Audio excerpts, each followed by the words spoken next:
What's up guys, my name is Ace, and today we're going to be talking all about the new Armory Unlock Challenge system because this is something that's brand new to Call of Duty and many people have been asking me how exactly this works, as well as just my opinion on this system. So that's what we're going to be covering in today's video. And let's just dive right into exactly how this Armory Unlock system works. For many of you, if you haven't reached level 25 yet, you may have been scrolling through your created class and noticed that many items don't have an unlock level, and instead it just says Armory challenges are unlocked at level 25. So once you do hit level 25, this opens up your Armory Unlock challenges, which allows you to unlock all of those items. And these items can include basically everything in the game. Everything from perks, to attachments, to kill streaks, to equipment and field upgrades. There's basically a little bit of everything mixed in here, and at least to my knowledge at this stage, this is the only way to unlock these specific items that are locked behind Armory Unlocks.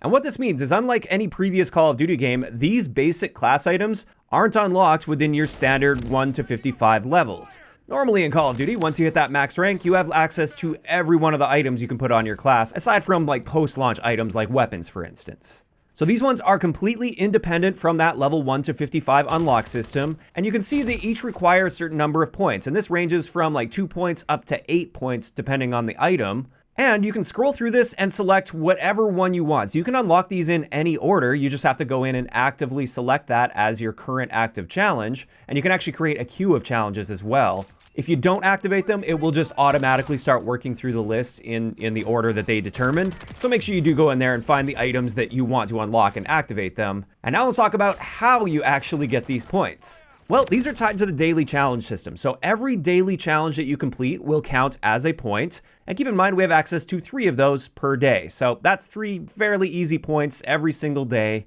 However, thankfully, we can get at least more than 3 points per day because after you complete all 3 of your daily challenges, it unlocks the bonus challenge. And it appears that this bonus challenge will always be just win a match. And every time you win a match, you will get another point toward these Armory unlocks. And as far as we can tell at this stage, this is infinite. You can win as many games as you want in a day, and every single time you win a match after completing your dailies, you will get one of these points toward an Armory unlock. I should also mention on the zombie side, they also have their own unique set of daily challenges, and those will count toward these Armory unlocks as well. And then when you get to the bonus challenge for zombies, for every contract you complete, you will get one of these Armory unlock points. However, I wanted to take this a step further and calculate exactly how many of these unlock tokens you're going to need in order to get every one of the class items in the game.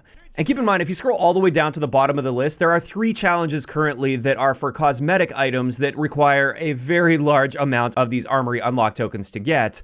I'm not going to include those in the list because those aren't class items, those are just cosmetics on top of it.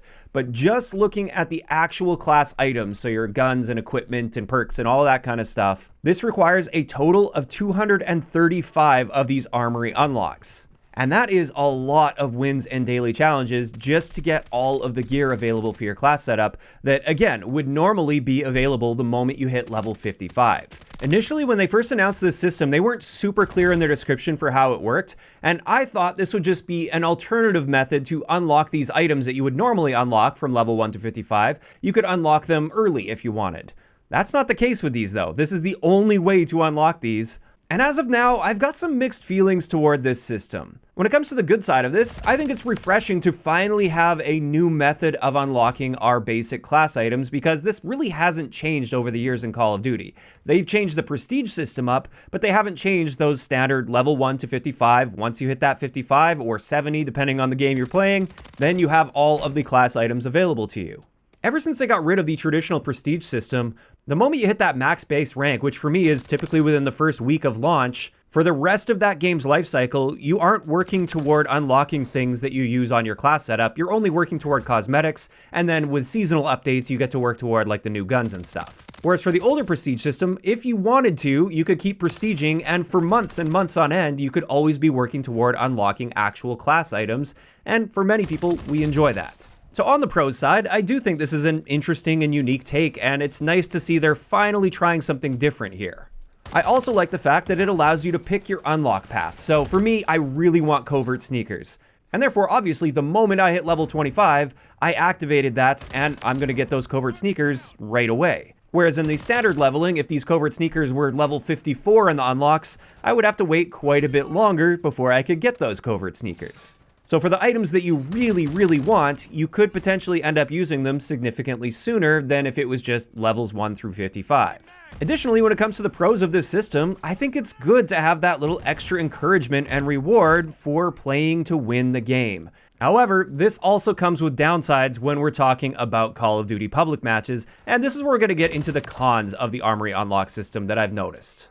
When it comes to encouraging wins, regardless of how much you try to incentivize it, this is Call of Duty, and players generally play for their own selfish goals. So they're working on their own camo challenges, or they're working on grinding through a weapon that probably isn't going to be ideal for the current objective that's being played. Or they're working on a kill streak, and therefore they could play the objective and help the team, but they want to get their kill streak instead, so they just camp for their kill streak. And that's just kind of how Call of Duty is and always has been. It's not really the type of game that puts heavy emphasis on winning. And while it's nice to have that extra encouragement, it's still not going to be enough to encourage everyone, and that's likely to lead to a lot of frustration, especially for solo players out there. Additionally, the skill-based matchmaking combined with team balancing especially makes it incredibly frustrating to try to grind for this as a solo player that has well above average stats.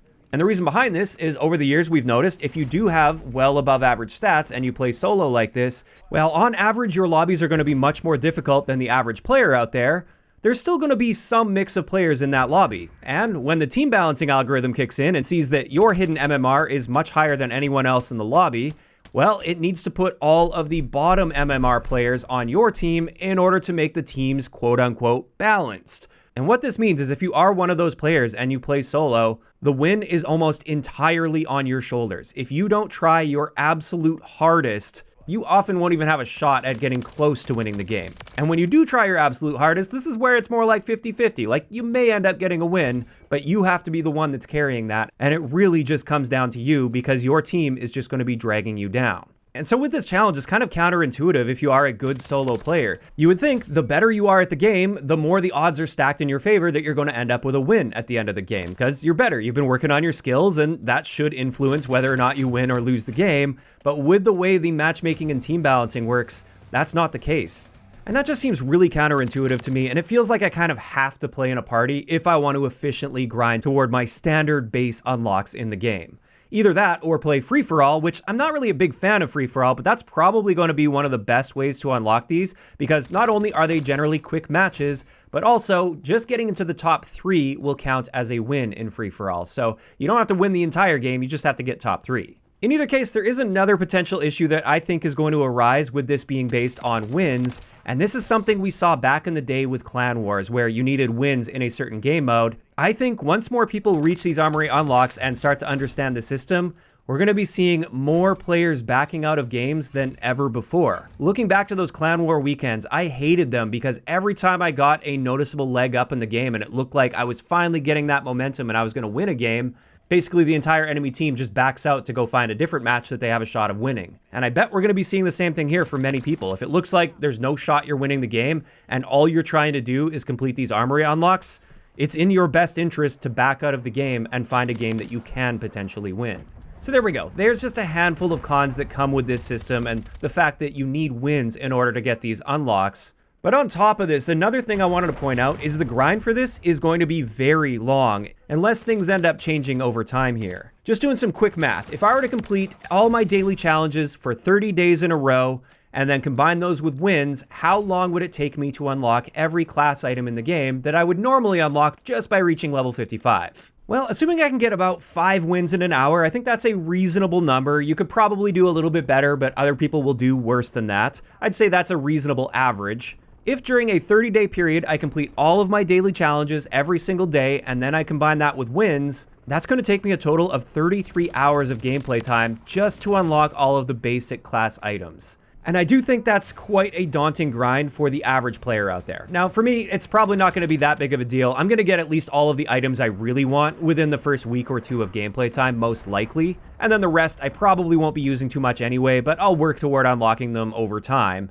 But I basically just wanted to point out here that, well, I think there are some positives to the Armory unlock system, and I like that they're trying something new. I'm not feeling entirely pessimistic about this. I at least have some concerns with it, and it may not be tuned and balanced 100% flawlessly in its current state.